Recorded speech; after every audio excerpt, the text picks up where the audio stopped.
Thank you. And yeah, it is true that both the greatest honor and the stupidest question I ever get is, are you related to Howard Zinn? Because it's like, yeah, other than the spelling, no, yes, in so many ways. You know, something that Howard always said was that it doesn't matter who's sitting in the White House, it matters who's sitting in. And what a more appropriate phrase to think about tonight as we have an African-American family sitting in the White House and a legal lynching in the state of Georgia. And I raised the issue of Troy Davis not just because I'm wearing this shirt and not just because I didn't have anything clean to wear, but it's very appropriate because I was with Howard on stage about 3 months before he passed. It was at a church in Chicago. It was sold out, 950, 1,000 people there. And it was at the convention of the campaign to end the death penalty. And before I sat with Howard on stage and interviewed him in front of 950 of our closest friends, Martina Correia came out and spoke. That's the sister of Troy Davis. And she went to the microphone to speak about her brother. And Martina, who'd just worked tirelessly to save Troy Davis, she looks over at Howard very intimately in front of 950 people. And I wrote it down. She said, "I now have a new goal. You are going to write about me, Howard Zinn. You are going to write about me. I am going to save my brother, and I will be one of those people who made history in the United States." Now,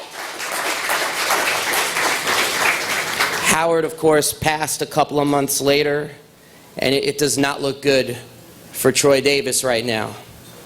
But Martina Correia, Troy Davis, and the millions of people around the world who have stood up for Troy have indeed made history. And that was Howard's great gift to us, the gift that really does just sit with me right now as on this terrible, terrible day. And it's what makes being here and talking about Howard's legacy so incredibly appropriate on a night like tonight. And that's that Howard taught us that history is not about great men, usually great white men, who from on high make history. Franklin Delano Roosevelt gave us the reforms of the 30s. Lyndon Johnson, that old cracker, gave us civil rights.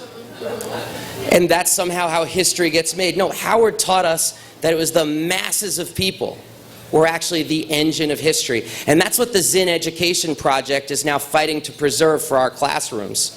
This idea that says history is not made by kings and princes and people from far-off lands and people in this country who have fancy titles, but it's made by ordinary people every single day who find the courage to do extraordinary things.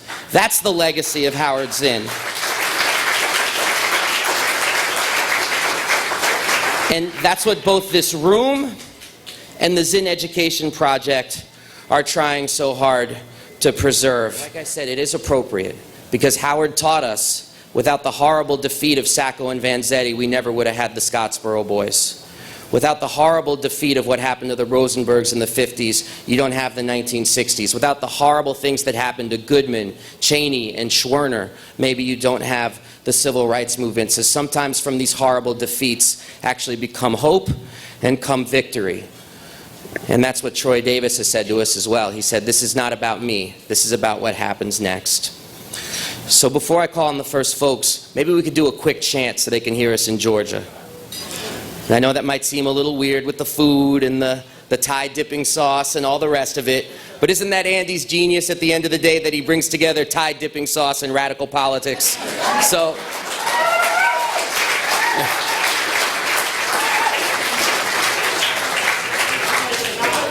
with that, I'm just going to say, they say death row, and apologies to any people with sensitive ears, but then you say, we say hell no. Well said. They say death row. We say hell no. They say death row. We say hell no. They say death row. We say hell no. Death row. Hell no. Death row. Death row? Hell no. Now we can get started. All right.